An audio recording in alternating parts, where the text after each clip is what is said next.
Good afternoon. My name is Zayan Rameez, and I'm a final year student pursuing my undergrad studies in mechatronic engineering at Asia Pacific University of Technology and Innovation. I have the honor of welcoming all you viewers and our esteemed guests to our event. I was informed that our CEO, Datuk Paramjit, will also be joining us today. Sir, on behalf of our organizing team, I want to officially welcome you. We are humbled and truly honored by your presence. Before I introduce our guest of honor, let me first explain what the event is about and how today's event will proceed. This event is organized in aims of providing a better insight into the medical world and to identify opportunities to develop smart healthcare solutions.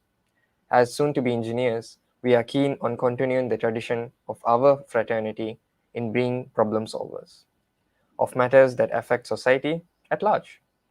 We will have a conversation with our guest speaker to glean much information on this topic. You, our viewers, are welcome to join in this conversation by posting your questions in the comment section. Now, let me introduce to you our guest, Dr. Roland Victor. Dr. Roland Victor is a medical doctor cum influencer in Malaysia. He specializes in the field of integrative medicine with key interests in hormone and nutrition balance. Having completed his medical degree, he pursued his master's in the public healthcare management. He also is European certified sport nutrition medical practitioner.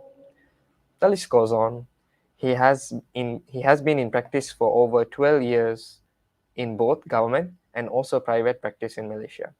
Dr. Roland is the key resident medical doctor at the KL Sky Clinic, KL's first lifestyle and wellness clinic situated at the Soho Suites, Kuala Lumpur, just close to the Twin Towers.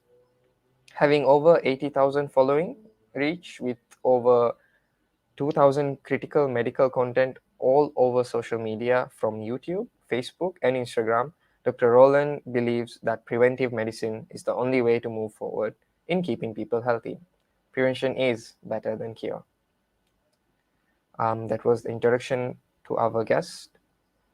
Two of my course mates will be the moderators for today's session, and then they are Jamila and Garab. Once again, I'll mention that today our guest will be Dr. Roland Victor. He specializes in the field of medicine in key interest in hormone and nutrition balance, and he is the key resident medical doctor at the KL Sky Clinic, KL's first lifestyle and wellness clinic. So I'll pass it on to today's two moderators, Jamila and Garab.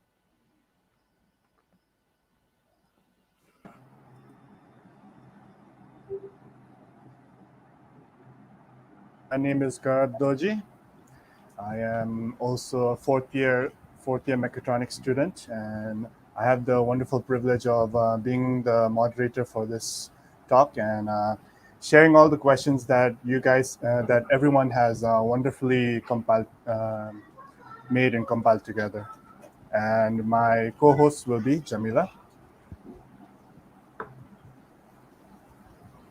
Hello everyone, my name is Jamila Mathu, a fellow classmate in APU, pursuing my undergraduate in mechatronics engineering, and it's a pleasure to be here to moderate this talk. Yes. So now I think we will proceed with the question answer session.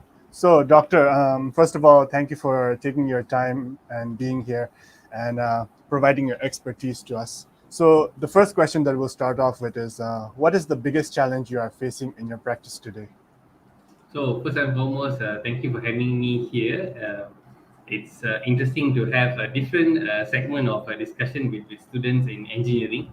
So coming back to your first question, what is the biggest challenge that you are facing in your practice today? I think uh, as physicians, understanding what has happened during the pandemic, I think we need to move forward into a post-pandemic position. So practice is going to change a lot in seeing that how we can actually further automate the physical position of a doctor in the clinic, as well as how fast you can roll out services in the medical practice, and to ensure that the whole rollout process is very smooth. So I think in a practice like ours, which is maybe of a level of a clinic, we might not be using so much of equipment or as compared to a hospital or a medical center. But I think the question will also be looked towards a medical center if we see it in a more bigger perspective on how patient loads. Because if you see in a scenario of COVID, we have a lot of high turnover patient movement. So data is going to be very crucial.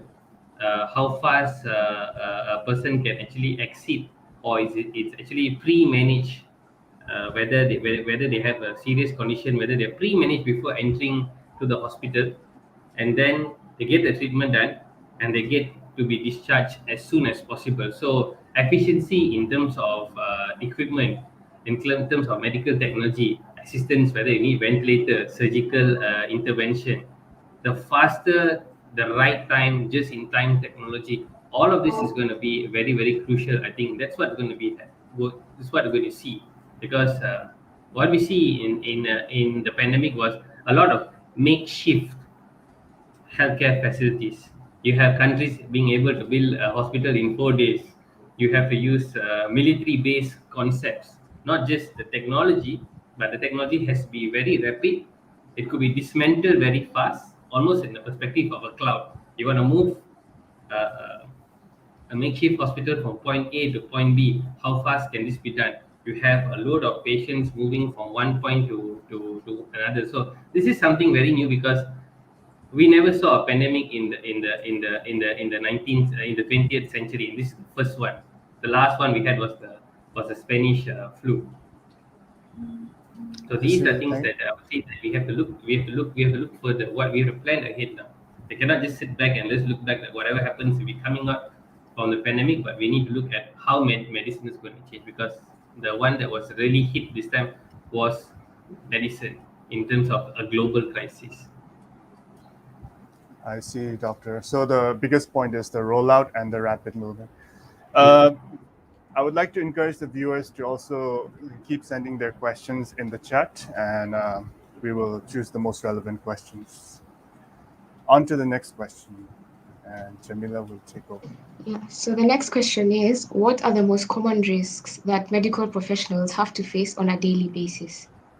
Okay, so medicine itself is it's a risky task. That's why it's left to the hands of professionals. So I think if you were to say the risk in medicine, it is a bread and butter for physicians, whether they are physicians, surgeons, and stuff. But I think what we need to do to understand in terms of risk management is whether we get the right treatment and the accurate treatment. So, and with technology that is coming. So, when we look at technology, we don't want to be backdated. So, if there's a physician 5,000 kilometers away has a better option of treatment, then we need to get access to that kind of information. So I think it's going to be much more of risk. It's not about the physical risk of us doing procedures and stuff, but in terms of what will be the best practice that we can get and provide to a person in need of medical treatment, how fast that can and how right that can be. Because if we have something that is really advanced and we have the tools towards it, we want to deliver it as fast as possible. Yeah, thank you. That's very interesting. I never thought of that point of view in terms of like the physician's way. I always thought it was more in the hands of the doctor. So it's really interesting that that's actually where the risk comes in. Yes, next question. Okay, so Doctor, what are some of the smart technologies that are already operating at hospitals today? Okay, well, when we look into smart technology, I think we have to see now the smart technology moving into two concepts. One is, what smart technology can you bring into the hospital or the practice, and what smart technology that can exist in the practice. and then you need to see whether both of them can actually coincide. For example, maybe if you have a smart phone or a smart device or a wearable, how good is it when you bring the wearable into the clinic and say, "Doc, I have my blood pressure or I have all my records, and I just have to maybe beep or maybe give you a QR code." The sync can automatically happen into the system of the physician, where some sort of like an API exists symbiotically. We don't have to like get permission and everything. It's like almost like a well known. It's just like how you share one information on your WhatsApp. You can move it freely. If like when you have a photo on WhatsApp, you want to send it to an email, it just happens in a snap. And I think that's something in terms of technology has to be looked at. But of course, in looking into the common technologies we have, RFIDs already placed in many hospitals, I think even in Klang Valley in Malaysia, where you have the right amount of usage of devices, for example, like portable x-rays, portable ultrasound machines, and they can actually do it just in time so that they know that equipments are really, really well utilized. That is in terms of patient sharing. But of course, if you're looking at smart technologies, there's a lot of surgical procedures done with the help of either telemedicine, either with the help of AI, artificial intelligence, coincide with the surgeon. So there's a lot of technological robotics which come with assisted or guided steps with the physician or surgeon inside during procedure. So I think those technologies for me, what I'll say, it's already been there. It's been there for at least more than a decade. And I think what's happening is it's being refined time after time. And doctor, these refined technologies, are they using the IoT platform now? Yes, definitely. I think the IoT platform, if looking at the Internet of Things, uh, and you're looking at the technology where it's going to be, we got like 5Gs coming out in perhaps maybe by next year. You have machine learning by themselves, and you got a lot of this data coming from imagine that it's coming from 1,000 surgeons, and this input can be placed and the machine starts learning from one to the other. When that happens, that's going to be fantastic. I see. And doctor, what other advancements would you prefer to be developed when we're talking about this topic? Wow. I think i think the sky is not the limit for this. If we were to just look like 50 years ago, where technology was and look at what we have today, I think technology in medicine has extremely seen a big huge quantum leap. And this is just going to be going on. I mean, I would only say like surprise me. Everything and anything can happen in terms of the technology. So it's always, I would say, is looking at how fast we can embrace technology. Even if we were to look at and just look at uh, a year ago, maybe we were still in hope for a vaccine to come out, and in 9 months, in fact, companies like Moderna were actually able to code the spike protein in less than 48 hours. Less than 48 hours. It's all because of technology. So that whole process of waiting for like 5 years to develop one technology can be done, can be brought down in less than 48 hours. So in terms of technology, we are just constantly going to progress. I think with the help of young engineers like y'all, I think there's going to be more and more tech coming up. But for even a simple example, I would say 1 year ago, you would have not imagined that someone could actually buy like a stand held thermometer that you access and walk into shops, which probably costs like 400 ringgit or maybe even lesser. A year ago, if I was not mistaken, I think in the month of March or February, the government were buying infrared thermometers to use at the airports, which maybe cost like 20, 30,000. So can you see in just 1 year how something actually dropped its price? Because of technology, because of engineering, because they just knew how to put A and B together, synchronize it, and it's accessible. So things will change. How fast medicine will change, and physicians as well as patients as well as engineers are going to reboot, redesign, rebuild, and constantly do that and adapt. I see. Thank you, doctor, for your input. I guess it's about time we proceed to the next question. So the next question is, what are some hindrances in your practice today that you think could be overcome by technology? Okay.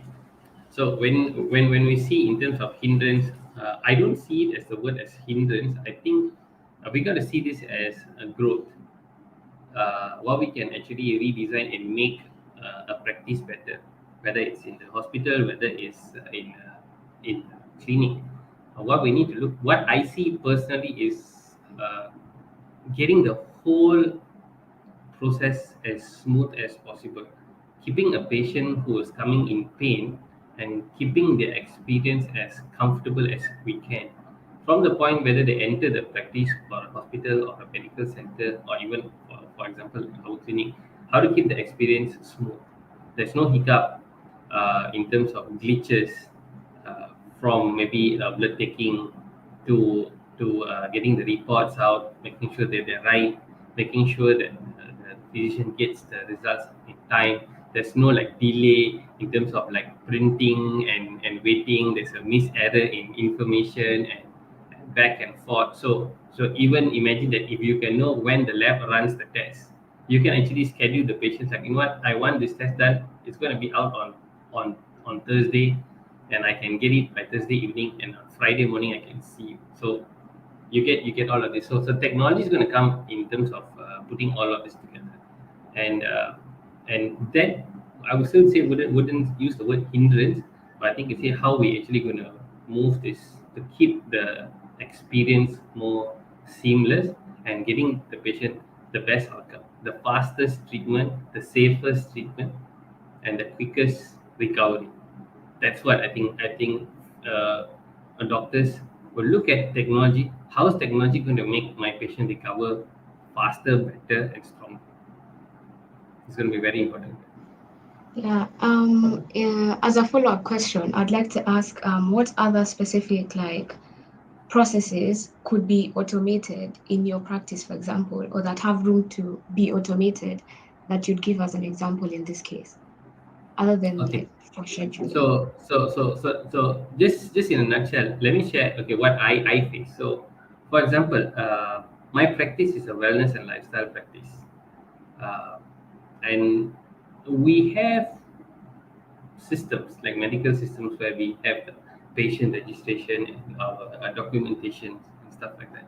But what we face today is still the lack of integration between applications. That means the basic backbone of uh, a software that we use to document and register our records are still not sort of like, I would say, like, it's still not booking friendly. It's still not social media integrated where people can just click the button from the social media book and automatically comes through the calendar. We still have to use, like, there is still a bridge to cross. For example, if one has to call, they might have to call the clinic. Maybe my one of my nurses would have to register them in the clinic, maybe put them in a calendar, maybe put them in a Google calendar, and so that it's easily accessible. Because maybe some apps are cloud based, some older physicians maybe would have still used a hardware based kind of application, which we will look at later in terms of PDPDA and stuff. What we see is these are the glitches. So when you have an interaction, even the software sort of like the patient also carries like a clinic data. That means their personal medical information data management system with them, And I see that maybe, for example, like what we see today has happened. Like I would say, My Sejatra is the most used app in the whole country, and an app of a healthcare app like that should be not just left going into silo. Maybe in a couple of months, if we successfully come out on no QR scannings everywhere, it should evolve into other things, where imagine people could actually keep all the medical records, and you can go to any registered physician or any registered clinic and you can pull up your whole information. So a patient, we can see maybe a 20-year record. For example, uh, if this patient from young has a high cholesterol issue, and that has always been there, and it is not because of his lifestyle, he's very good in his lifestyle management, or maybe it's just there. As how much you try to fix it, it doesn't happen. Sometimes some situations can be such. So, and then if you go and see physician A, physician B, physician C, and every time you say, hey, your cholesterol was bad, hey, your cholesterol is high, hey, your cholesterol is high, and even though given certain medications, they do not respond. So then this is where you can say like, look, doc, you want to see 30 years of documents I got? It's always been there, and I have actually practiced a very healthy lifestyle. I do not eat junk food. I do not eat fast food. So then the physician can say, oh, okay, you know what? This is maybe congenital. Has been like that. You maybe have the levels have always been high, but you're basically healthy. So these technologies, when you bring along, I think it's going to be very, very useful for the young generation. You're going to be like maybe for millennial upper, so they can actually look at the whole trajectory. You can actually see a charting for years. You're not looking like we're just looking into a small narrow tunnel of 6 months, 1 year, and stuff like that. And in fact, one of the things that I uh, did try to do in the just before the pandemic was I was actually working on a project to help corporate companies reduce their cost of medical expenses by going into looking at non-communicable diseases, for example, like diabetes, hypertension, high cholesterol, heart issues. We're looking at BMI index of the company, looking at the stress levels. So where we could actually look and pinpoint which departments were having healthcare issues. So we developed. I worked with the team of IT engineers in India to develop a system where the physicians that were seeing them could see the whole spreadsheet, and the HRs could see the data in terms of percentage. Like, hey, this finance department was having a lot of people are having hypertension, so they need to go and see why were they having that? Were they overstressed with work? Were they suppressed? Were they depressed in that department? And then they can actually find interventions, because when we look at preventive medicine, a lot of companies are heavily also paying high insurance premiums in terms of keeping their staff healthy or seeking aids. But if they were to do screenings gradually, maybe every quarter and stuff like that, to track how their staff health were, they can actually pull out the data, not personalized data, but collective data to see, like, how healthy is my company now, how healthy are these departments, what are they facing, are there issues, or maybe one department like marketing, maybe they are all having high levels of cholesterol, and their BMI ratio was very high. Maybe they were spending a lot of marketing funds eating. We could actually trace that and see how the progress was. They came in when they were 25, they were only 65 kgs. 5 years down the line, when they were 30, they were already 85 kgs. They increased gradually 4 kgs on average. So these are the things that we were trying to do, but unfortunately, when the pandemic hit, the shift was much more looking at communicable diseases rather than non-communicable diseases at that. Okay, so I guess what I got was integration is important still. There's room Very. for growth in that area. And you mentioned that you still require data analysis happening also within the field. So that's really interesting. So yeah, next question.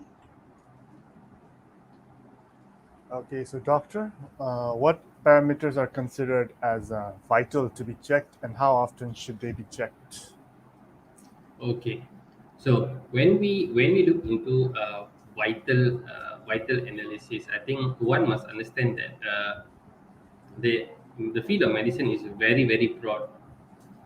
So maybe for a general practitioner, maybe the basic vitals, for example, like your blood pressure, your pulse, temperature, maybe some amount of physical examination would be necessary. But for example, maybe like a surgeon who is doing a certain specific procedure, like maybe a breast tissue removal for cancer, maybe they might be look for much more various kind of parameters. So the parameters for physicians is very broad. So it should be looked into, like tailoring into specific parameters. Maybe some use different blood parameter markers. For example, a hematologist would be looking very meticulous into white blood cell count, red blood cell count, platelets, etc. But maybe for a orthopedic surgeon, maybe that would be not the most crucial vital parameters. His vital parameters may be more focused on an X-ray, or maybe a CT scan or MRI. And then if that's going to be coincided with maybe an AI to help him diagnose faster or better or even more accurate, that doesn't or bring down or need or also bring down the quality or the criteria of the orthopedician, but actually it gives him a plus point. It gives him like a brother, I got your back kind of thing with the AI comes in. I see. Thank you, doctor. And that was a very concise answer. And let's move on to the next question.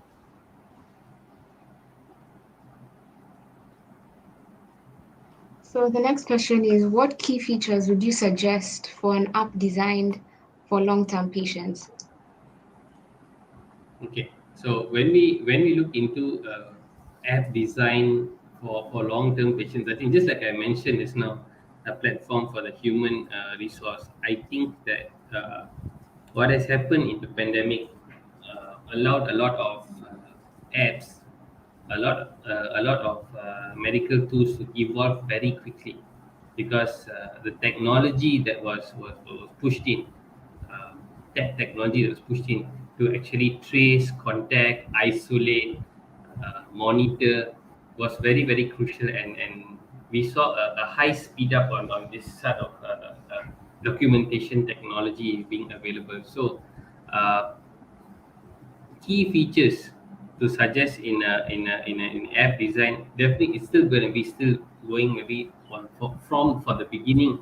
It's still going to look into the basic vital components, maybe like temperature monitoring, blood pressure, glucose, sugar, which maybe the individual can do it themselves, or with certain machines which can sync with sync technology, for example, like Bluetooth, Wi-Fi, and stuff like that. So automatically it feeds either to their mobile phone or their laptop or their computer or their phone or wherever, and it's stored as data, and then it's automatically stored into the app. So whether it's for long-term patients or short-term patients, I think the medical tech will definitely push its way there. I think it's already happening, and it's going to happen. I think it's going to happen uh, more rapidly with all the tools we have at the moment. So the thing that I'm happy about is that the leap of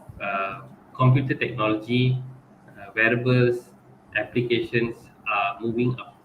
But there's also another problem I see: when everybody wants to create an app, that's also going to be a problem. So when everybody wants to create the app, one must also understand how different is your one app compared to the other. Whether there's going to be more mergers of apps, where everybody can just use like one, and which is the most convenient like that. So we seen that happen. We seen that happen on social media. We see that happen on like WhatsApp, WeChat, everything. The dominant apps. So the dominant apps are going to be the driver in terms of how fast they're going to see this necessary, and they're going to pull it into the system. And when that happens, then if there's a common API like companies can sync and use, especially medical technology, especially the big players, that would actually transform a lot of things. Yeah, I think also what you said earlier applies here when you said the ease of integration. Like if we're able, even if there are millions of apps, if you're able to sync your data, I think that'll be easier for the doctors and the hospitals to collect that data and work well with it. Okay, so next question.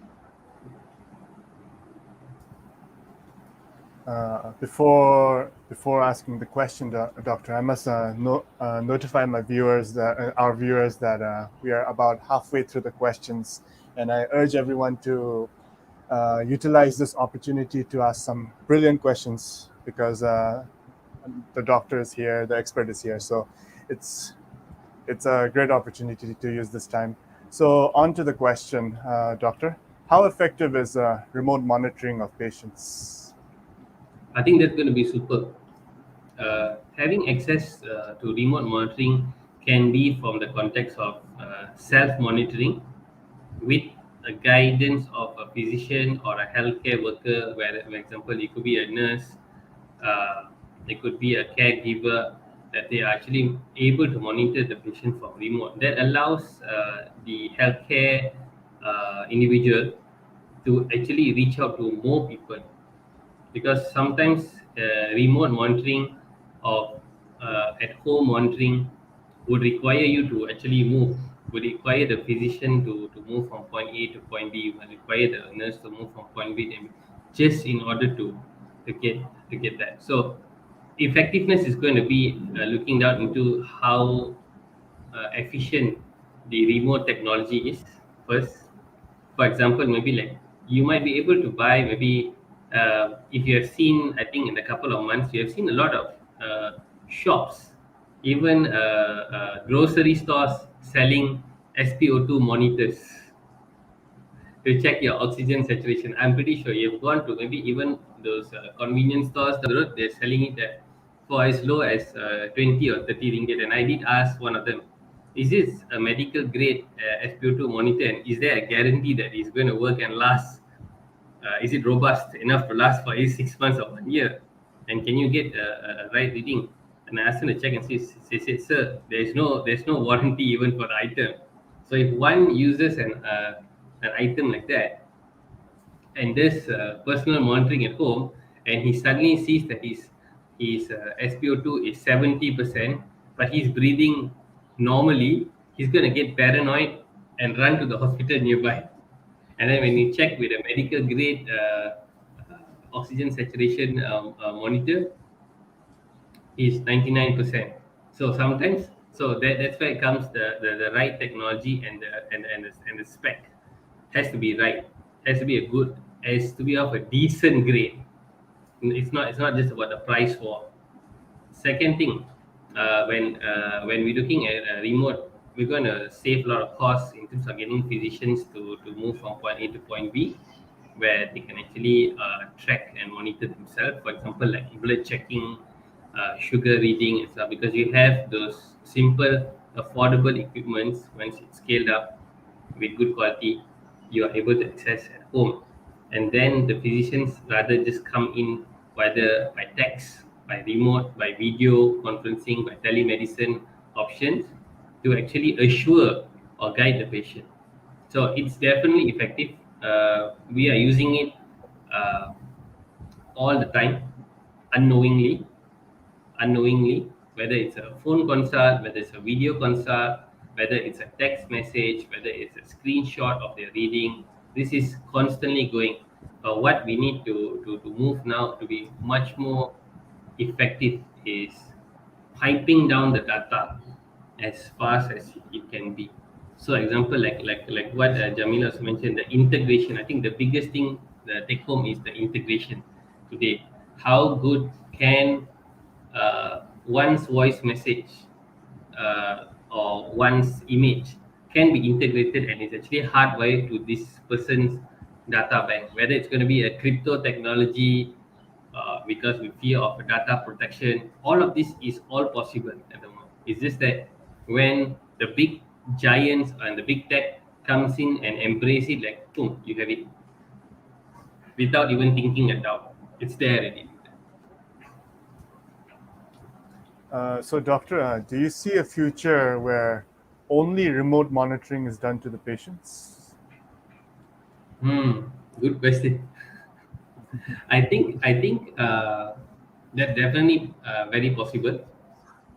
Of course, even in a hospital, let's just say, when the physician is maybe at his office and he has maybe like five uh, people in the ICU, and he can maybe from his just by logging in to his nurse's desk in the ICU, he can already monitor what's going on, and he can actually just ping immediately while in between his patients in the clinic.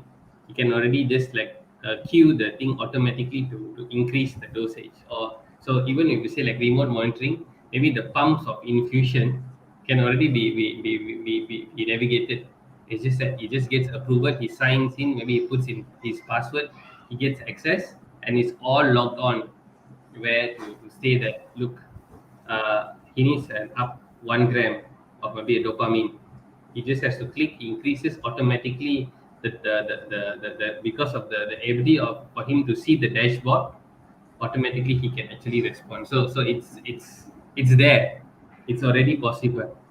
I think in fact maybe it's already happening, and people are maybe certain researchers are already doing it. Maybe some big companies, tech companies, big pharma are already doing this. Thank you for your input, doctor. Let's proceed to the next question. The next question is, what are some common problems faced in terms of database management for telemedicine? Okay, I think the question seems to be like almost. I think it's probably be the same answer. So, everybody tries to say that medical data is it's private and personal and stuff like that. So, I feel the problem we have today is because we cling to that idea, because we feel we are more worried about the risk than the benefit. I think this is where I think we need to see like what is the benefit that you can get, that rather just looking at the data protection or data secrecy. Because let's face it, if you were to put a 1 million ringgit in a bank today, as much as the security is high, information like that can still be leaked out. Still can be leaked out. So what are you going to do about that? Can you blame the bank? Can you blame the bank and say like, look, oh, they have the best security protection they had, but that information came out. Jamila had one million ringgit in XYZ bank. It comes out live. So what we're gonna do? Yes, I have the 1 million. So what are you gonna do about that? Nothing. It's still protected there. So again, if I were to tell you that if a trained physician, I can see, imagine if I go in front of a shop where if you go in front of a restaurant, everybody is writing their temperature, everybody is writing the age, everybody is writing their IC number, phone number, and everything. And I can see all the temperature readings there. Do you know how much information I have when I see that? I can see what's the temperature, what is the room temperature there. Are these people having fever? Even if you're just filling up. But a trained eye can see beyond that book. What's going on? Is there a lot of people having fever inside before you even step in? Because see, this is where we feel like, is there a medical data inside there? Yes, there's a temperature data inside there. Is your age being captured? Yeah, if you fill up your IC number, I can already see how many young people or how many old people are inside there.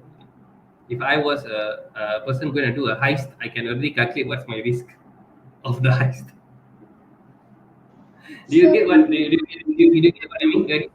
So when we argue about this thing in terms of data protection, where are we going? Are we just stuck fighting about data protection, or are we just looking at moving forward, like what this data can actually bring to a better health?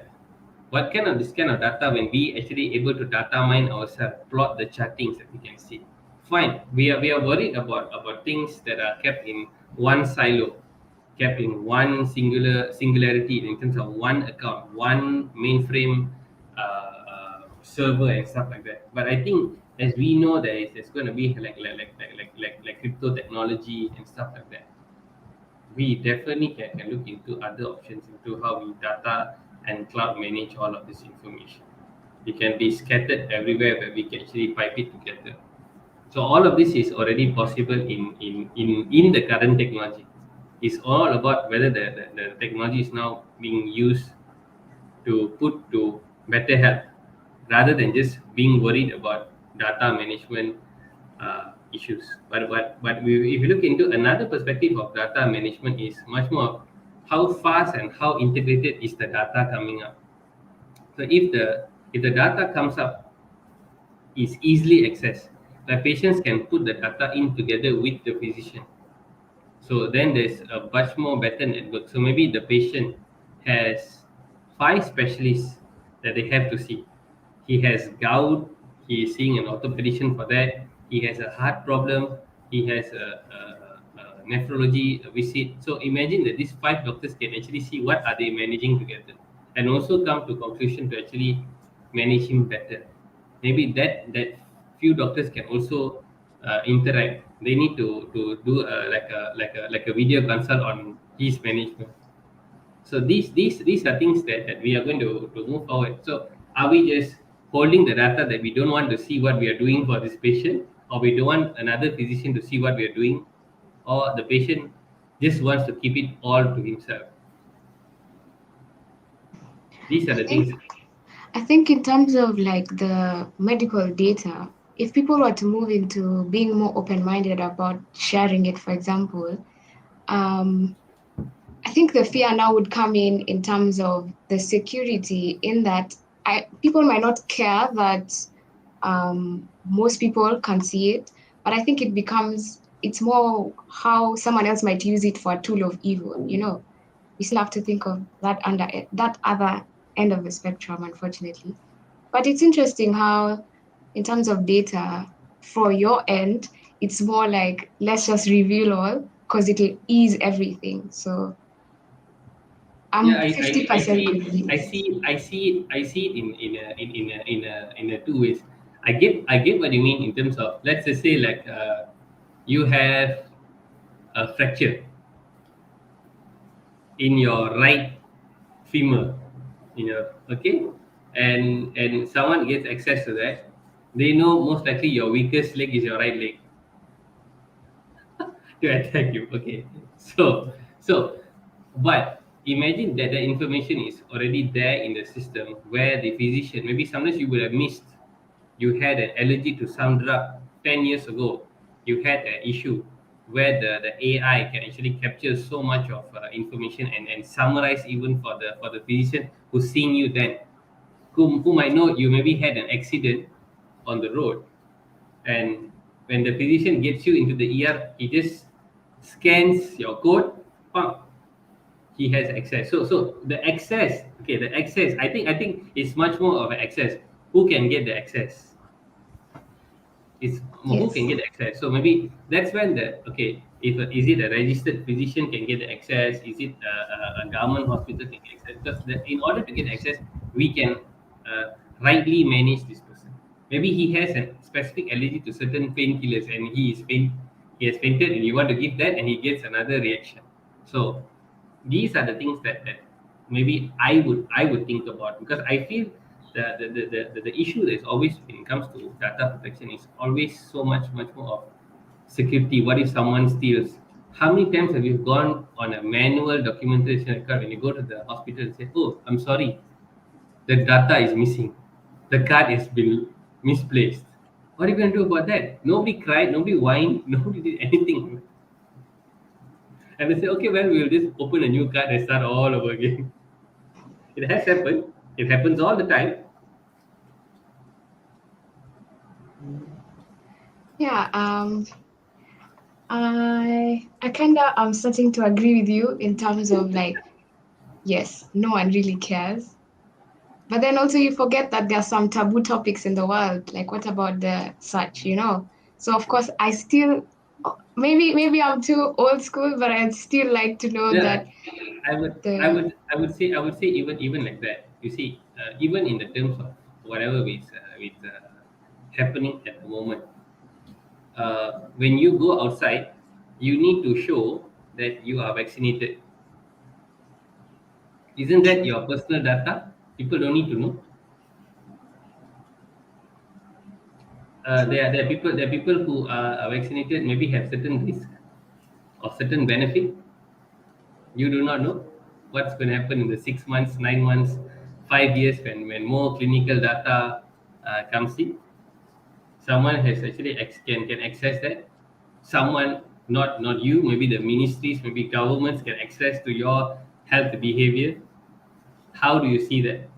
If you are or visiting to every single shop, and if you are like 9 out of 10 visiting fast food restaurants on your app, I can already plot you that you are a high risk person, that in 5 years time most likely you have certain illnesses. True. How do you say, how so one, the term of defining that data, whether it's health not health, whether it's personal non personal, it's going to be very challenging today. Yeah, a thin It's going to be line. very challenging. So today, like example, like if someone scans and say, oh, you had COVID before, or you had COVID twice, are you going to be a risk? So all of these things are going to be interesting things to see, like how data is managed. So uh, I think there's need to be much more openness or accepting data than just fearing data. Again, like just like a scenario, like in the bank, you could have the money in the bank, the information goes out, fine, the data was compromised, but did we do the best to protect the data? I think that must be the question. Did we do the best to protect the data? Because people are going to still hack and try to break the system. Humans are always being rebellious. They will try to look at Yes. finding a way to break the system, and that's what makes us better. We always want to break the record. True. So when that happens, we Definitely tend true. to move on a higher technology, a more higher security. So that is definitely going to happen, going to evolve. Okay. Okay. That's quite a Thank you for long that. topic we discuss here on data. Yeah. So thank you. Yeah. So this is the next question. Okay, so we were supposed to have a question before this, but since the doctor has already covered most of the topics, which the question was based on the doctor's opinion on data protection. But let's move on to the next question. So that would be, what is your opinion on smart delivery systems for prescriptions? Okay.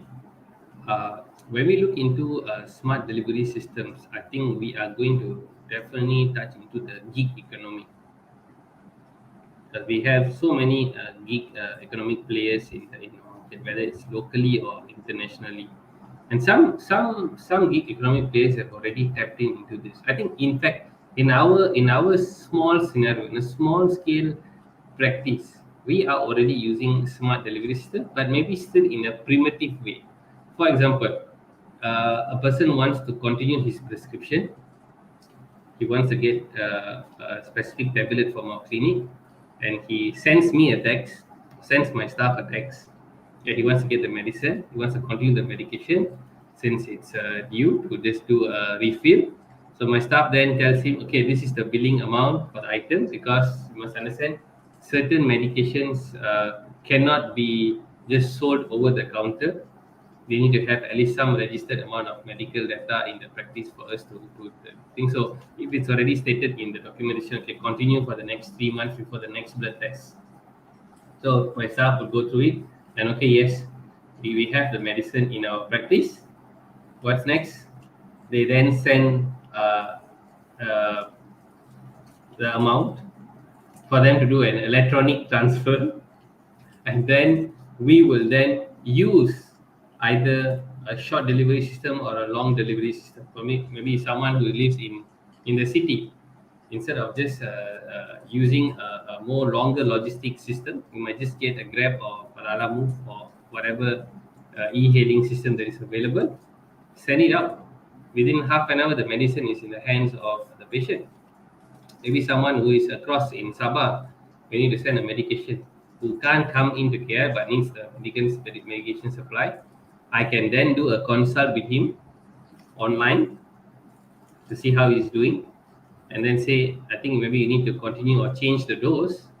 Then I will key in a prescription in the clinic, either send it to him or maybe he can purchase the prescription there, or I can even choose if I only have the medication and the clinics there don't have it, then I can then send it to him by remote delivery system. So the issue here we have is a couple of things.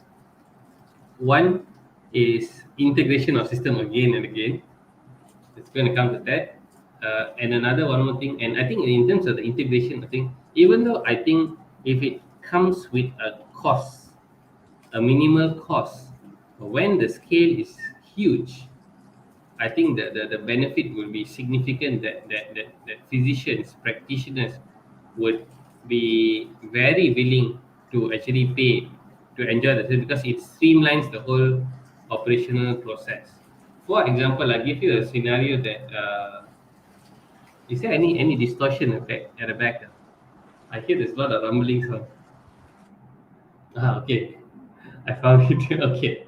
So, coming to the question. So, I give you a scenario where if it's a prescription medication, for example, I have one male individual who needs a prescription of Viagra.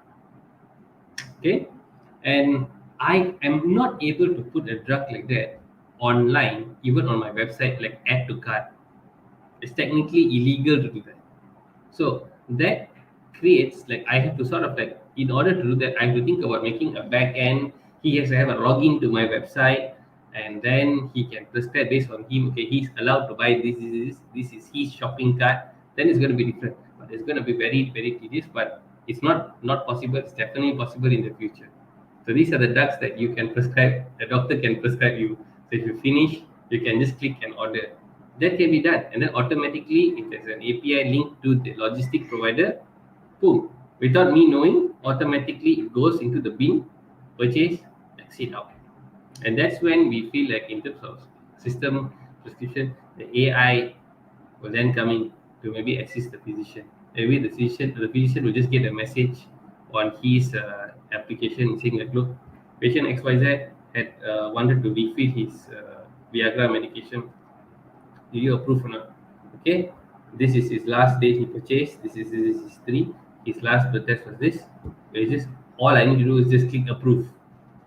So can you mean I click approve automatically? Whether maybe I don't want to keep it in my clinic, maybe I'm using a secondary support system, maybe a pharmacy out there.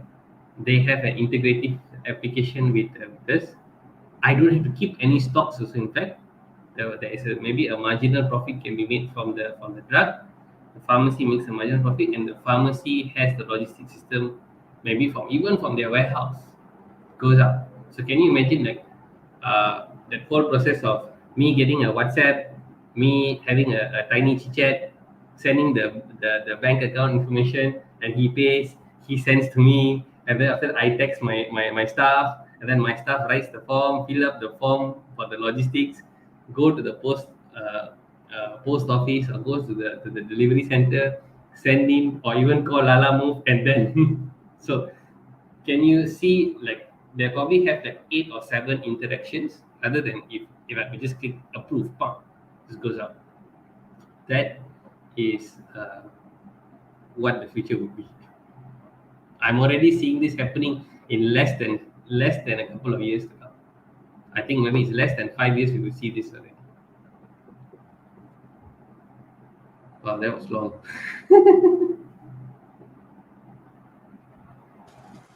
Thank you for the input, Doctor. I believe we are at the last question now, and so, I see a lot of questions from the chat. yes, Doctor. We'll go through them after this last question, Sure. which Jamila will read. Okay, so the last question, pre-prepared question, is would having an autonomous system to dispose of harmful materials, such as waste, be a necessity for medical facilities? Definitely. Definitely, definitely. I think no questions asked whether you're talking about highly radioactive substance or radioactive formulations. Maybe there's segments known as like nuclear medicine. Definitely, I think they're using the technology of like robotics, using chemotherapy items. You need to be kept in a very secured position. How it's actually carefully handled because they have some radioisotopes and stuff. So machines, robots will be definitely used into this kind of displays. But I think if you're talking about like basic disposals like sharps, needles, and all, definitely, as much as you can have a robotic uh, cleaner at home, moving around at home, I think this is definitely possible in the technology field. It's not going to be difficult at all. Yes, I think so too. And also, since the arise of like COVID, it also brought this need to the front for a lot of the frontliners, I think. Yes. So, yeah. So that's the last question. I think now we'll pass the floor back to Zayan, who's going to continue with the additional questions.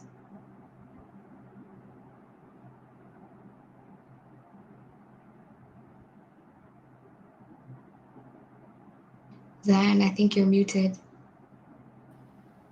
That was awkward. I'm sorry. Thank you, Jamila. Thank you, Garab. And thank you, Dr. Roland, for answering all the questions that we had from our class.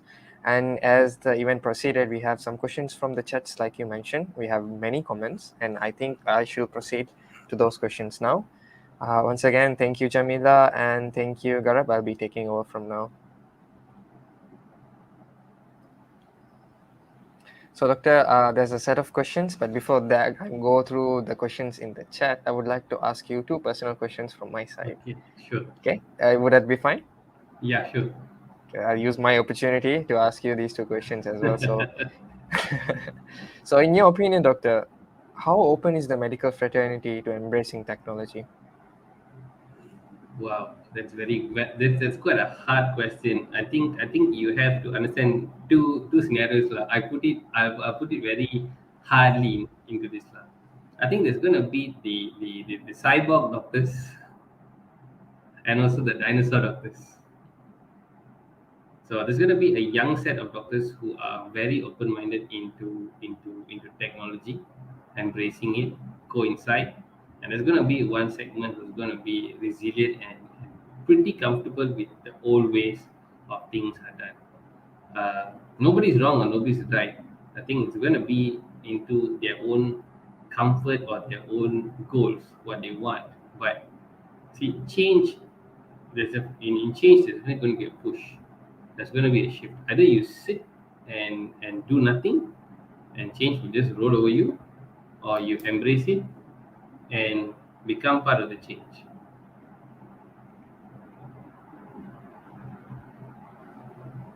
Okay, I have a similar question then with your answer. So, what us as future going to be engineers or the current engineers, what can they do to endear us to you? Like, what can we do?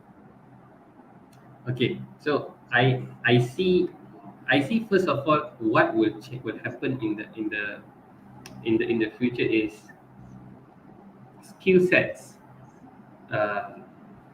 In terms of when we go into varsity and when we go into training, it's not going to be just stuck in just one field. I think maybe you might have like maybe in medical school some doctors learning robotics for the future, some engineers learning some part of medicine like physiology, anatomy. If they have some special, because you need to understand what goes on in the game. At the same time, engineers must understand what the doctors will anticipate. So having uh, the dynamics of different field is going to be the key. Players who understand different segments or different role plays, this is where we're going to see the benefit come. For example, if one doctor has the ability of coding, can you imagine he can code his own software? He can actually do something that he really wants, he really feels custom made to his practice. I want to see this only. I want to see this data. How to pull this data out from my PDF, or when the email from the lab comes, automatically it can sync the request on API. So the symbiotic breed becomes whether I want to do the surgery in this style, I want to format the surgery or the AI, or whether the machine learning to the way I do the surgery. So then the AI like intervenes and said, no, you missed by an inch. This vein is not here. Very interesting. I hope that could Yeah, be a prediction of the future as well. yeah. So Like so I where we think I, I see, think I think I think schools education is all going to change. I think we're not going to be stuck. I mean, in terms of like, oh, if you go to medical school, this is the syllabus that you need to have. No, okay, I think that the integration of knowledge is going to be like everywhere.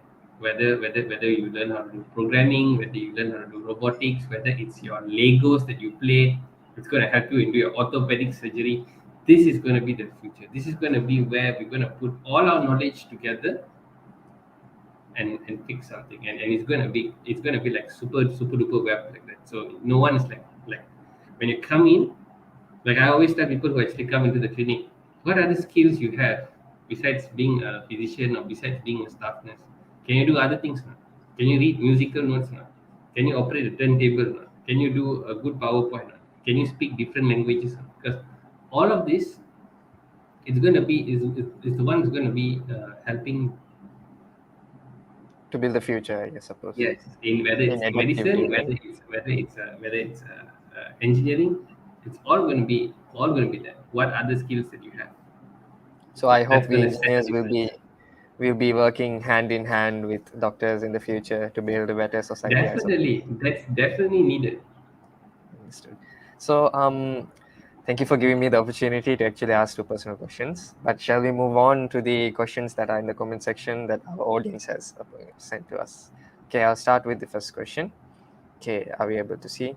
Okay, who will be the new, as in, what will be the new role in medical doctors play in some of the practices will be replaced by smart technology? This is a very, how can I say, a very disruptive topic, but I think, Doctor, you'll be able Okay, to I think I probably answered Alex's question. I think the question is when we have smart technologies coming in, I don't think there's going to be any replacement at this moment. We never know the future what's going to be, whether because all going to be AIs sitting down like the Matrix inside. so so it is all used like batteries. But what we see is the integration. So whether can I say like the laptop that we have or my video cam is a smart technology? It is a smart technology. true. We would have not done this a year ago if we didn't have this kind of technology to pipe in uh, 20, 30 people to have a conference online. We probably have to go in the hotel, sit down, buy some tea, eat some curry puff, and have a chit chat. But today you can actually do it at the comfort of your phone. I could consult a physician uh, in San Francisco in just 5 minutes. Have a video chat, send out some of the medical information of a patient here. I need some help. But it didn't happen maybe 20 years ago, 30 years ago. So we cannot just look, we have to look at the journey. The tech has definitely improved, and smart technology is the thing now. With the 5G, with the IR4 coming in, this is happening, and it's not going to displace anyone. It's just the question is, are we evolving with the technology? I believe adaptability is going to be the Yes, way that we'll yes. be surviving. So, Yeah, you got to be fluid with this. You've got to be fluid. very true. The world is smaller now, with the mention that you can have an opinion-based question with someone halfway across the world in a new time zone. That sounds very interesting, and I hope things will get even more surprising in the future for our better. So let's move on to the next question. The next question is, has there been any study on the effects of 5G, 6G on human health? And if there are, what are these and what are the impact of any? We don't. I think I'm not able to answer this question. I think there's a lot of taboo with the technology in There's terms of quite a the lot of frequency. misconceptions, Yeah, yes. so I feel that uh, they don't do much of research towards this kind of impact when it's like using like a frequency, radio frequency. There's very little studies done. So until further studies or governments really honestly taking research, carrying out and being transparent, that's when we will actually find out whether there's any harmful impacts. But on this side tracking on that, Nabiha's question, your Wi-Fi at home still sends frequencies into your body, and some people actually don't even off their Wi-Fi's at night. They don't even off their phone data at night. They keep all of this GSM technology and Wi-Fi So yeah, constantly beaming through your body. And remember that when you sleep at night, your body is almost in a static position. Don't you think there's a lot of molecular vibration happening in your cells? Definitely.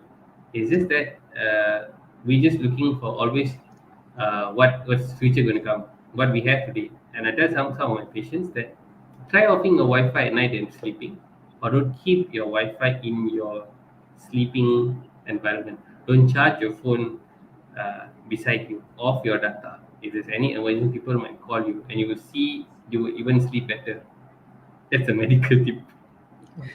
so I guess there is a need for proper research, right? Yes, And definitely, you definitely. believe that government bodies, or actually let's say in a perspective reliable bodies, to actually have proper testings needed for these technologies, right?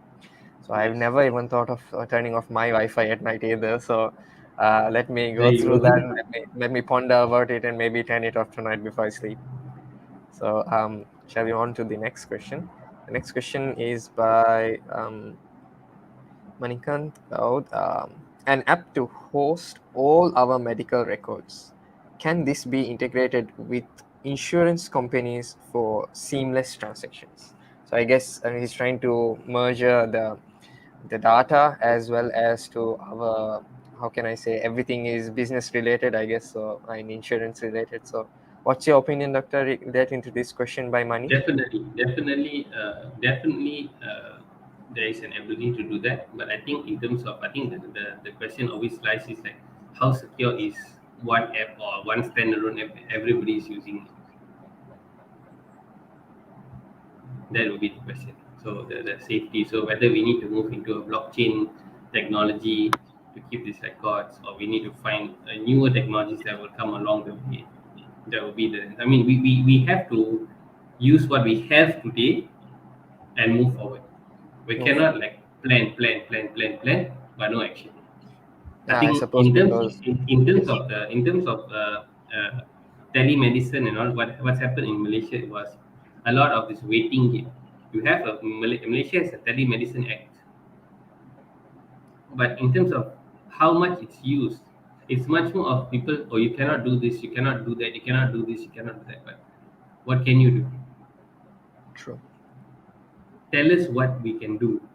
Don't tell us what we cannot do. That's the wasting time thing that's always happened. It comes with PDPDA and all. So we need to look what we can do, and then from there we can move. You know what? This is negligible. This we can proceed. This we can't. This we can. So, yeah. I guess I suppose these are engineering students, so they are trying to find new ways for their Yes, products to be going through, and so exactly, I guess they exactly. are trying to find the possibilities to see that if it is feasible or will be a good idea in your opinion Yeah, before but it we is definitely a good idea to have that sort of the integration. integration. Right? In my opinion, I've understood that in some hospitals, some of the people's, if the payment process or insurance is not even covered, some procedures cannot be even done on time, Yes, and then every second counts when it comes to a person's life. So correct. I guess as an engineer, if we are able to make this more seamless, don't you think, Doctor, it would be Definitely. per That comes se to life two things. saving? Definitely life saving, but another one more thing is you have to understand a lot of such operations come with a lot of bureaucracy. True. They come in with a lot of bureaucracy, they come in with a lot of secrecy. Some patients are not keen to. They want the insurance company to pay for everything that they did, but they don't want to tell insurance company what they did. So that is also a problem these days. So there is sometimes lack of transparency, whether there is fabrication, whether it's misdiagnosed, overdiagnosed, just in order to use the insurance. So these things, sometimes the insurance companies will feel they are left out. They are left out into the whole process because end of the day, like, can I enter into this hospital? You get the green light. Yes, you have. You have a limit of 50,000 to spend. And then when you come out from the hospital, oh, you spend 49,000. So that's when the insurance company will look at it. How come this much of treatment was done? So that's when then they have to dig out and see, okay, was it all necessary? Then there goes up and forth, back and forward with the physician. Why was this treatment done? Was it necessary? Is it justified? So a lot of these things happen in the business segment of the medical industry. The, okay, so I'm not from a business side, and I believe that our students might not be that aware of that particular Yeah, concept. they But should be for aware. the You should be aware. yeah, This is you should happening. be aware. So I guess there are limitations to having an application through insurance related as well, because a lot of background research or a lot of detective work is done afterwards as well, right? As you mentioned. Okay, so shall we move on to the next question? Sure. So the next question is, okay, hi doctor. Will individual data collected for smart healthcare examples of my Sejatra app will be kept confidential, or will there be a loss of privacy? So I I think don't this is know. That's also the question. I don't know. I believe this is an opinion-based question, Yeah, because I think one I, thing I is think like I said, my as Sejatra is much. government press, right? Yes, yes. But So I has don't think has you. has has information like that, has it been leaked before? We do not know. We You do do not not. know. Okay. Yeah, because anything and everything has a security. For example, you can put the best lock in your house, but can it be broken? Definitely. It just needs the right tool. That's all. Well, I guess in this case we would have to trust the government. I guess they're the governing body, so yes, we'll have to trust them in this case for the privacy. But I do understand, doctor, when you mention about that, that there's always a possibility, right? Yeah. Now, But see, when we have that, when the possibility has to be weighed with the benefit.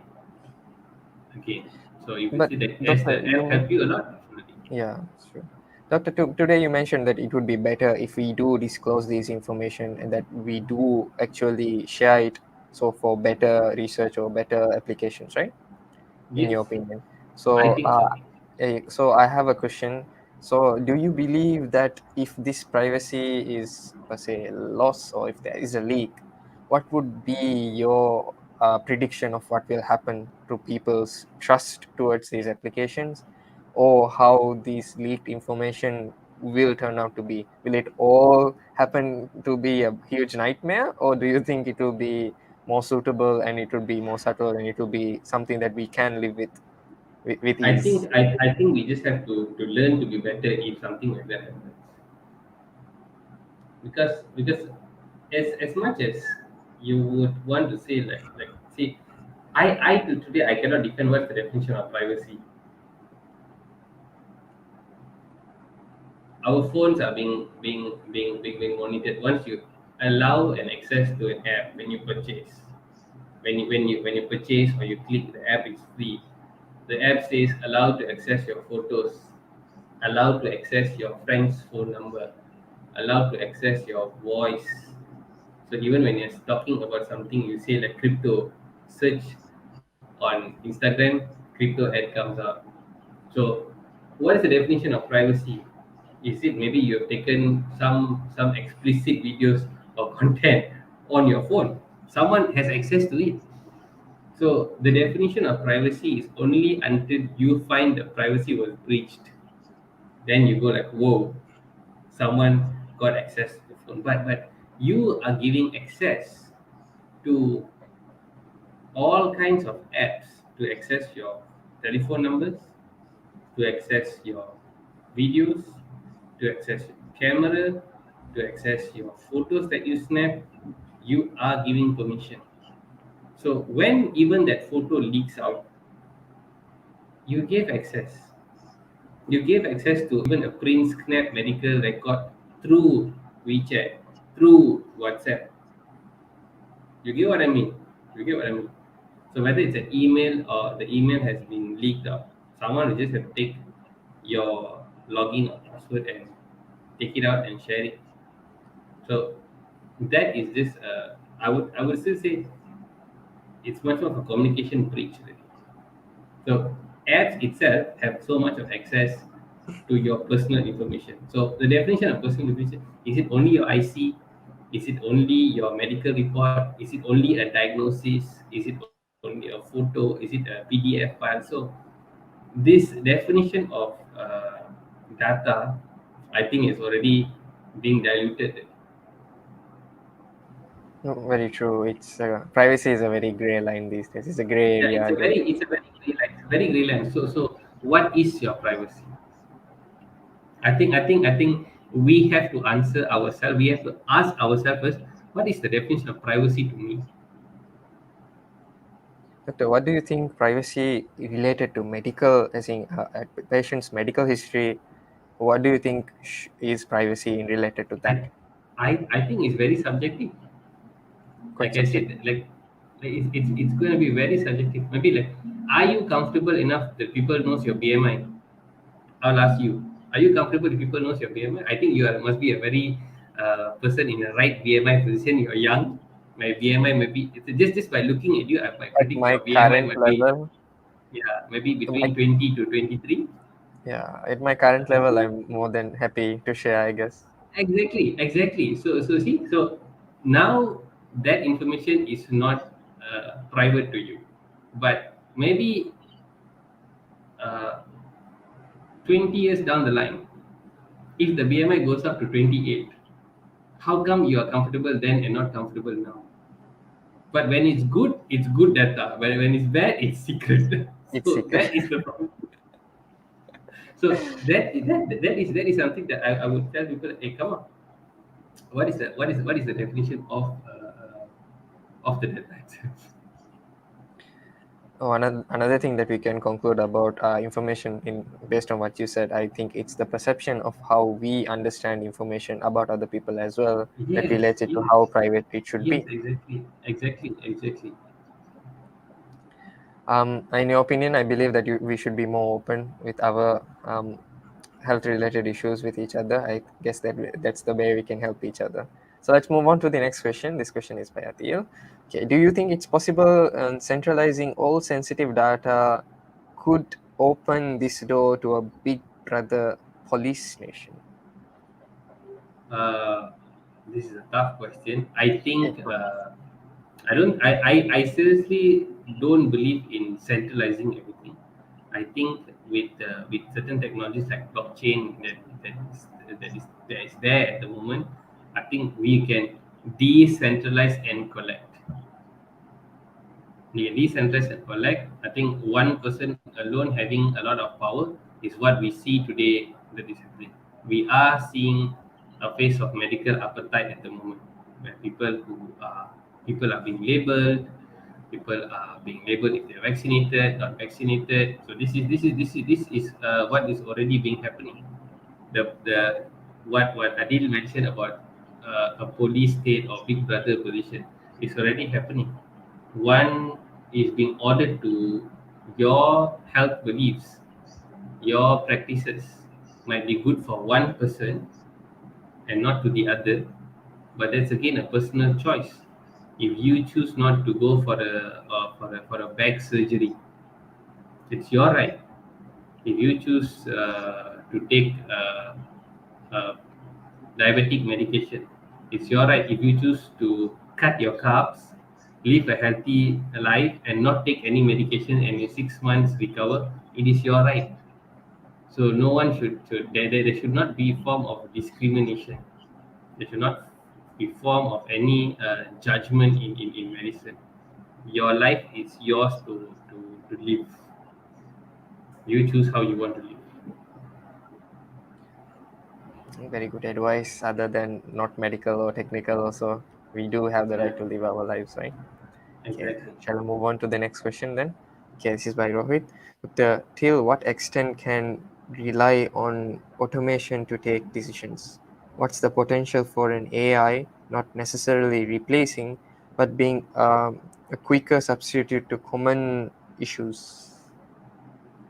Okay, I think with high population growth or crisis situation, you want automation. Automations will actually help make the difficult decisions faster because it's already processed and programmed. So it allows the physician to actually ease the hands and see much more crucial decisions that need to be taken. That means that you can actually maybe even set the bar or set the throttle. In these kind of situations, automatic response. For example, even to the extent of temperature regulation.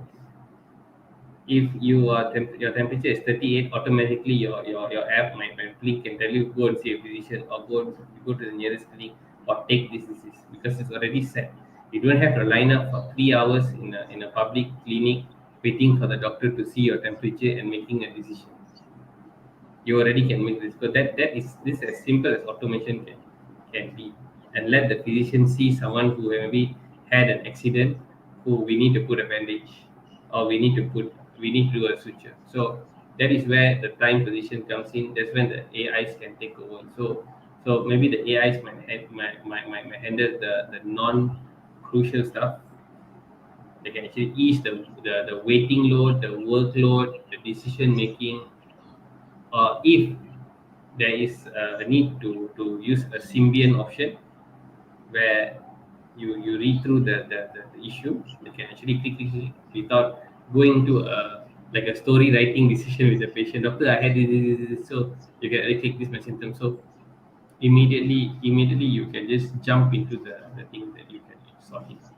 But of course, this might be on simple diagnosis, but in complex situations, you might need that sit on with the physicians or maybe in the future have that kind of machine learning who have this emotional component to it, Understood. which is where I think the IR4 and all is looking towards.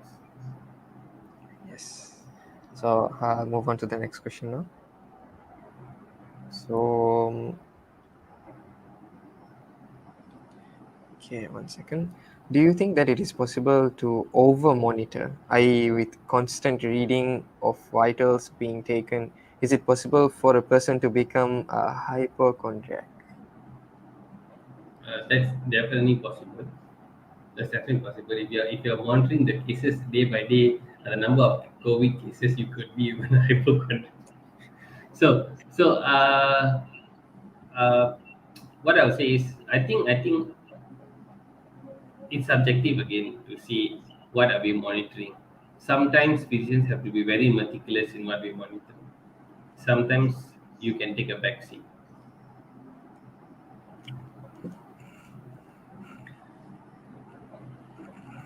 So it You applies want to to answer next? patients as well as doctors, is it?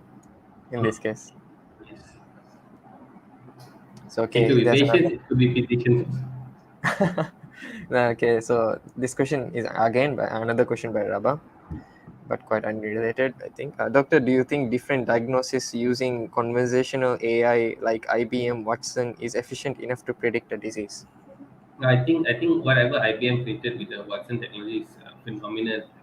I think they're using it a lot in cancer management. So with the diagnosis, they also can also already plan the treatment plan alongside.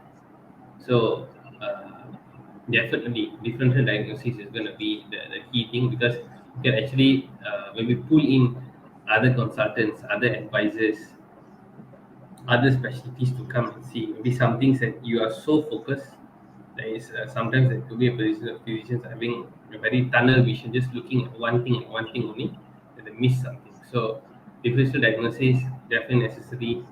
It allows us actually to get assistance from the other specialties, especially to rope them in also. Okay, so conversational AI is going to be very helpful. So it's a good point to understand for ourselves as engineering students. So I'll move on to the next question. So the next question is, Doctor, how open is the medical field to implementing blockchain technology, more specifically ledger technology in both handling patient data and even in the smart delivery system for prescriptions as it Is is, yeah, as it Yep. is. I think definitely it's there. It's I think it's already happening. It's just maybe we have not seen the end product or maybe the preliminary products, but uh, I think it's no brainer for medical segment to actually adapt this. It's just that maybe it's going to start in small pockets or small hospitals and then grow. Once the concept is already been possible, it's going to roll out. Definitely going to roll out. You're expecting it, sir, Doctor? Do you believe Definitely, that? I'm definitely expecting it because it's going to be a game changer when that happens. Okay. I have a very good question, I suppose, from one of the audience. A very um, let's see how you have the opinion towards this, Doctor. How close are we to something like automated surgery?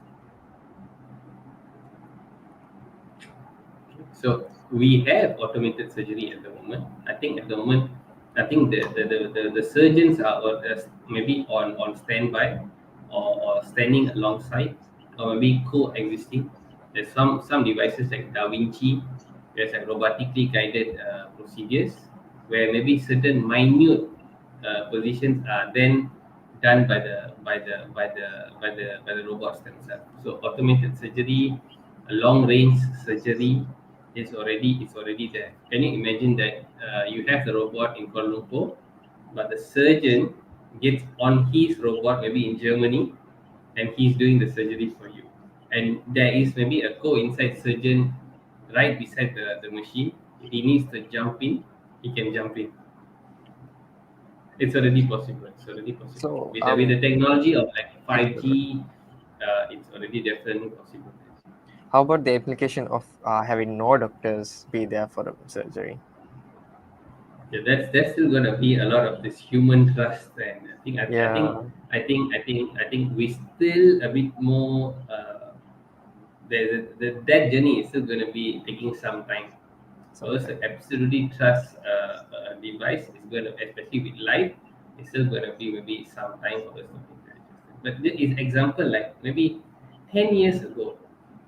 I wouldn't say maybe 10 years ago. How many people were reluctant to have an online banking account? I think our parents' generation was so reluctant, like, no, no, I would go to the bank, I would line up, I'll bring my bank. But today, many of them are using QR codes. Yeah, Yeah, so that's as example I say, it's like trust in the system. there's a The generation who didn't system even will trust build credit trust cards. on itself. I believe that. Mm, Doctor, can you hear me? Exactly. The system will build trust on itself. So, in terms of medical technology, that's definitely going to happen. So, automation will definitely take place. Yes, automation. I'm hoping for that future as it will be very beneficial for us engineering students or engineers in the future. Sure.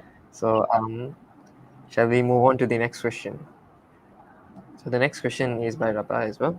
What are the current challenges faced in healthcare logistics or supply management?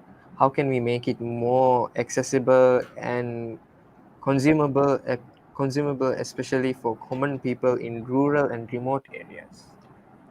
It's a quite good question, in my opinion. Okay. So, this is also been already happening already. For example, like when we look into healthcare logistics, uh, few things you need to understand. Scaling up brings down the cost because maybe the cost to engineer something is very high. If there is a quick demand or a supply, there's going to be price throttling down. So that allows more access. But maybe for more specific kind of tools, uh, we still need to see whether new ways of delivery can happen. New ways of delivery can happen. For example, like there's a study of in Netherlands where they have an AED drone. So an AED is sort of like a defibrillator where you shock someone who got a cardiac arrest. So can you imagine in hospitals that these drones are like all parked, all charged up. So if there's a ping for one of the rescue centers like look we need an AED, they just gonna hit the button straight away. The GPS picks up, sends a relay to the drone, and the drone just flies up, and maybe the drone can actually reach faster than the ambulance. It can fly by to the ambulance, reach the patient. There, already the thing has already been up. The machine guides you where to place it. There's a screen, or with on top of the screen, there's already maybe a video to communicate with the response center what to do, and immediately people can actually integrate while the ambulance comes in. So this can happen in terms of like this is what we call a short range, long range kind of technology. Simple technology. It looks like it's just a drone, but can you imagine the drone can fly faster through a traffic jam, get there first, communicate, and as the communication is happening, the ambulance is coming. So maybe you need to defibrillate that person who has a cardiac arrest. That can be done immediately. So this is already there. It's already there in the world. It's not even like something that we are thinking about. It's already happening. It's already happening, yes. It's already happening. Okay, so I'll move on to the next question. So, how Yeah. effective is virtual reality or augmented reality technology for medical students or doctors during the e-learning era?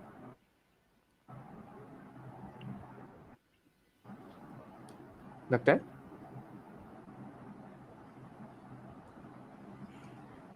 I think we are facing a little technical issue. I'm sorry about this, viewers. Doctor, are you able to hear me?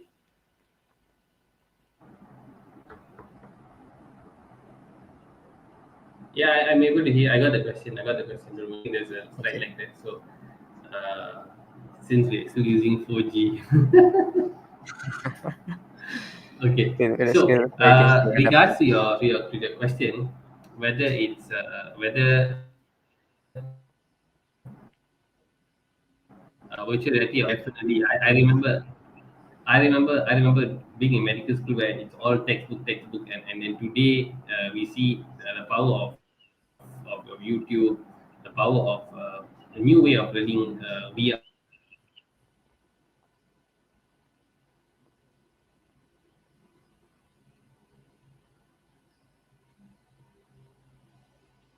Did you get me? Doctor? Did I break? Did I break? I'm back.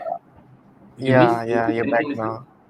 Yeah, you were mentioning about YouTube, and then we were able to Yeah. have a So stuck so if you see the situation. technology of learning as simple as YouTube, can you imagine that frankly with even your YouTube, you probably get probably the best medical lecturer, maybe for best way of delivery, because not all teachers can actually teach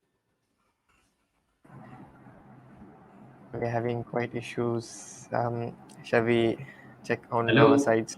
Let's see. Yes, I can hear you, I doctor. think So, there's a slight delay in sound. Yeah, so definitely it's going to be super effective. It's going to get students get the best information, the fastest knowledge, and allowing them to absorb and allowing them to study other things faster too, rather than we just live around and just like keep marking down for exams. I think these new platforms allow students to actually explore more, question more, and discover more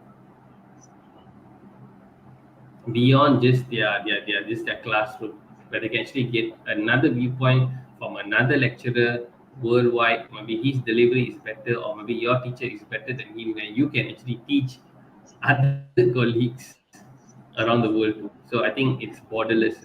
So this kind of virtual reality, augmented technology, even digital learning is going to transform every single field, not just medicine. but we would have to realize and notice that there are always limitations in this technology. As such, we are seeing now we are having some disruptions in the stream. Doctor, are you there? Are you able to hear me properly?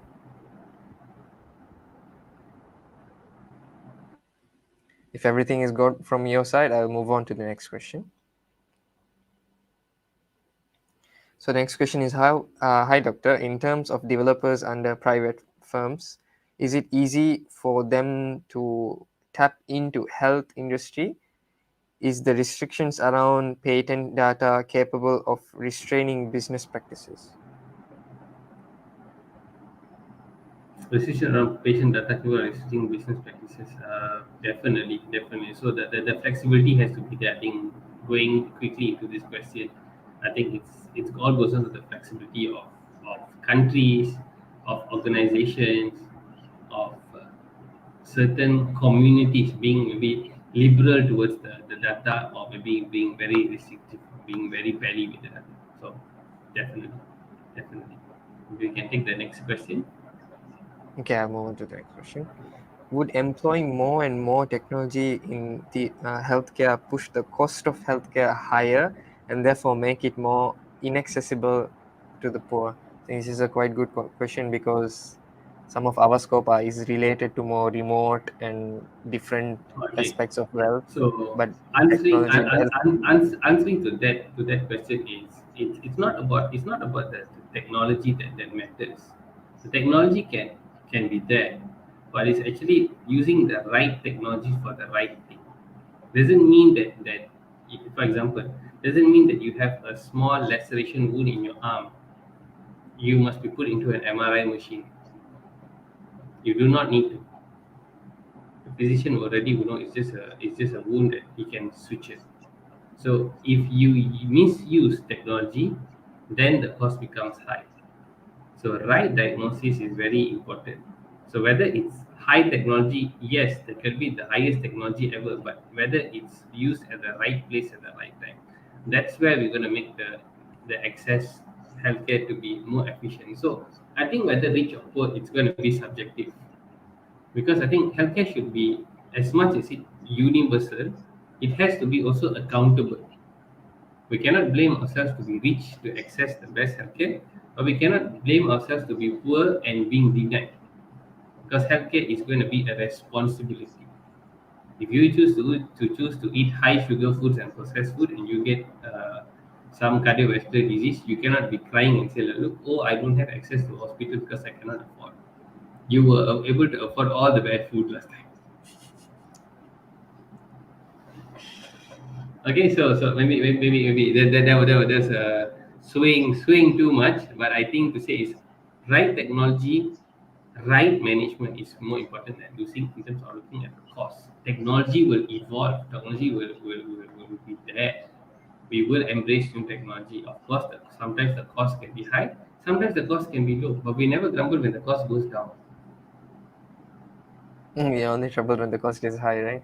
Exactly, Well, I understand everything is at the end of the day related to business models. So I think this question came up with the thought that exactly. we should be able to cater for all economic levels when we are developing as such. So Yeah. I'll move on to the next question. This question is, what are your views on smart pills? What could be the downside of such technologies and advancements?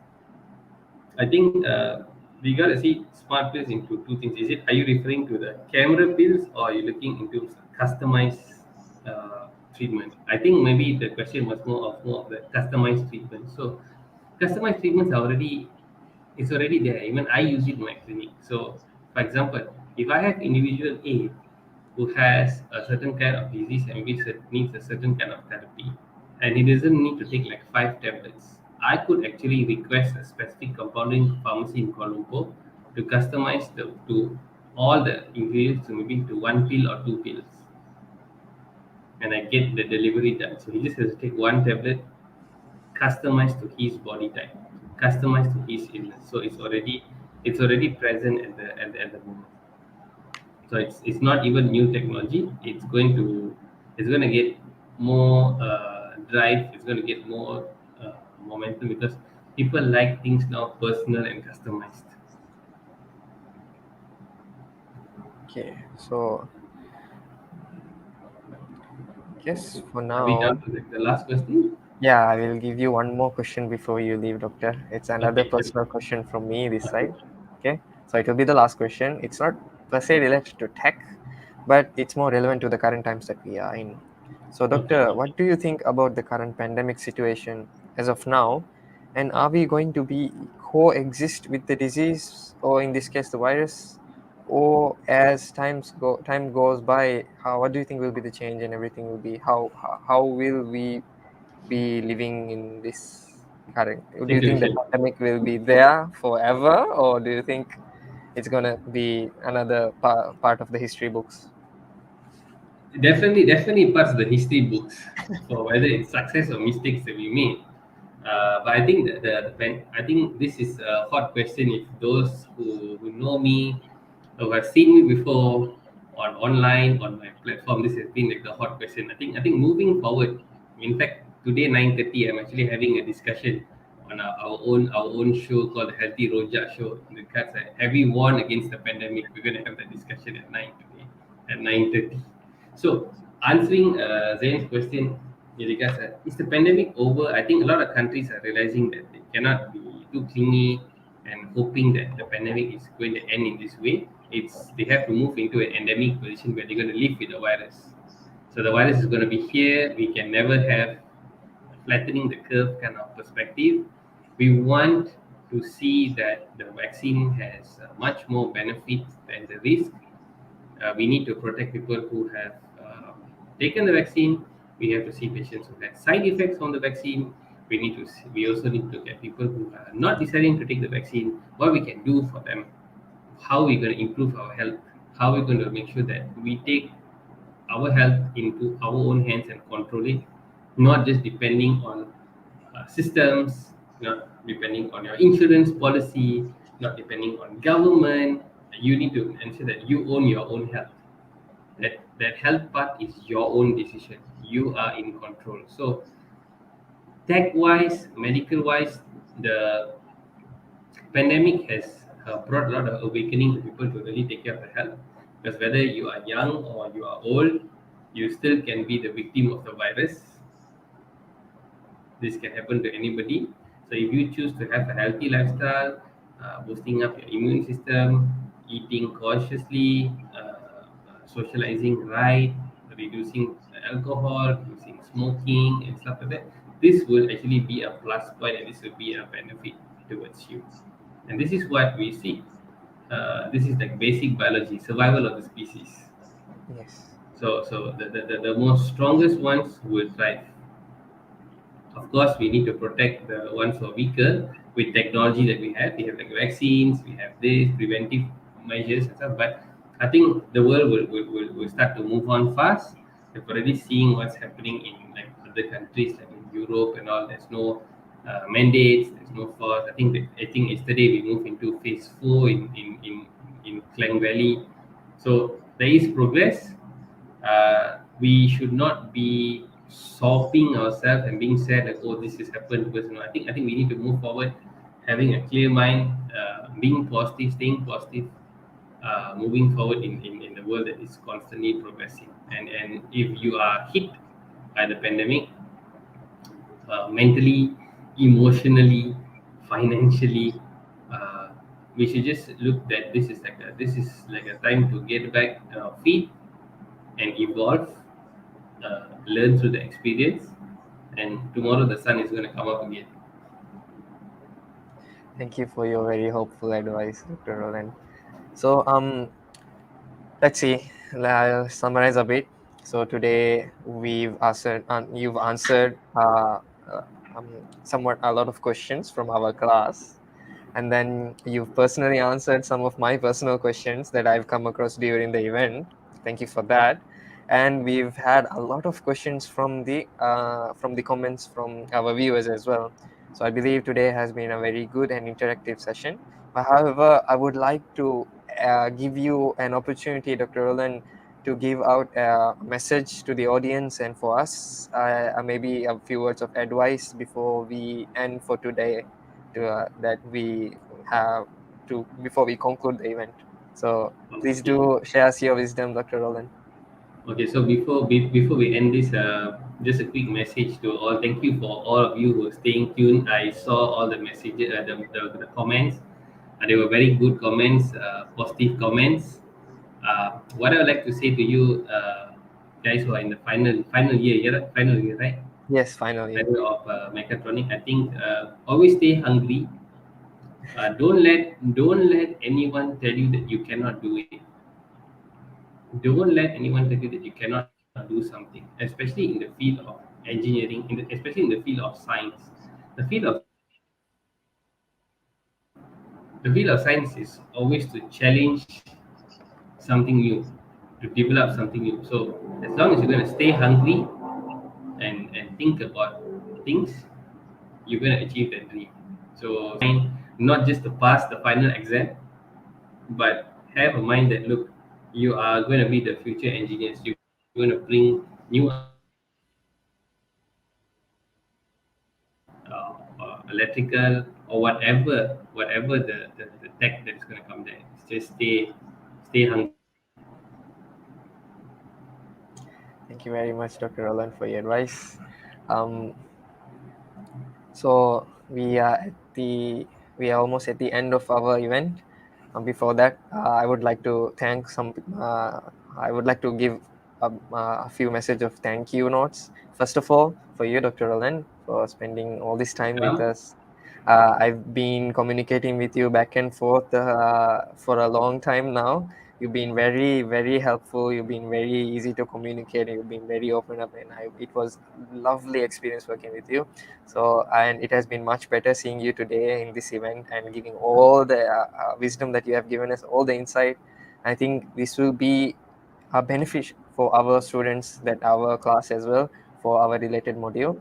I would like to thank our lecturer, uh, are Jacqueline, for giving us the opportunity, for making this happen, making this as a reality, for being connecting you with us as well, and making this a very insightful and very important part to assist us greater to achieve better for our module.